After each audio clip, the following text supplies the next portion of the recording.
mes sœurs étaient adolescentes et les garçons étaient perçus comme trois petits tannants qu'il fallait surveiller sans cesse et dont j'étais le plus jeune.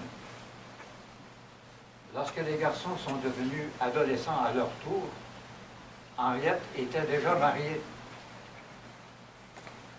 J'ai fait beaucoup de musique avec Gabriel, mais Henriette n'a pas appris la musique. Et durant mon enfance, mon contact avec elle était malheureusement plus restreint qu'avec Gabriel. Une chose a beaucoup favorisé sa vie sociale, c'est qu'elle était parfaitement bilingue. Et ça, il y a une très bonne raison pour ça. C'est qu'avant la guerre, les emplois étaient difficiles pour ceux qui n'étaient pas bilingues. Mon père nous a tous envoyés à l'école anglaise et nous avons pris l'habitude de nous parler en anglais. Mon père ne voulait pas. Le français, c'est la langue maternelle, puis il faut qu'on se parle en français. Il n'a pas réussi. Parce qu'encore le mois dernier, j'ai parlé avec Henriette en anglais, puis c'est venu tout seul.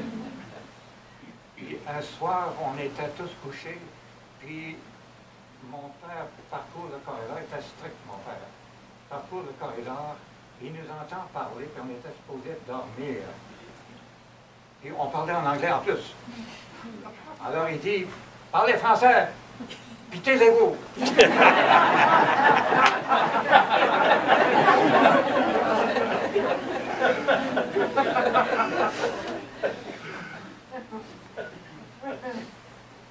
Je me rappelle que je suis allé de temps en temps chez Henriette quand ses enfants étaient très jeunes sur la rue Saint-Zotique.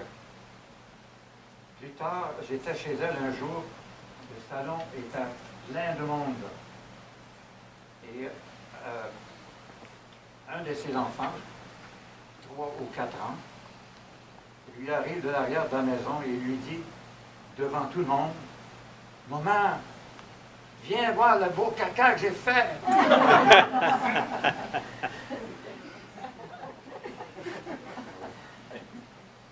Je suis allé souvent à Cité-Jardin et à Val-David. Pendant quelques années, on s'est rencontrés de temps en temps dans un restaurant de Saint-Jérôme où nous faisions plus ou moins le même millage pour le rendez-vous. Enfin, peu après la fête à Val-David pour ses 90 ans, elle fait un ACV et à partir de ce moment, sa vie a basculé vers un état de dépendance qui l'a beaucoup contrarié. Fini les voyages un peu partout au monde. Fini la conduite auto. Les premiers mois, les employés de l'hôpital ont dû installer une ceinture pour la retenir au lit parce qu'elle cherchait sans cesse à descendre pour tenter de marcher. L'incapacité de marcher était pour elle la pire calamité. Je suis allé la voir tous les samedis matins depuis presque 4 ans. J'ai appris à faire des massages sur un bras et une jambe paralysés. Je lui ai donné son dernier massage il y a 3 semaines.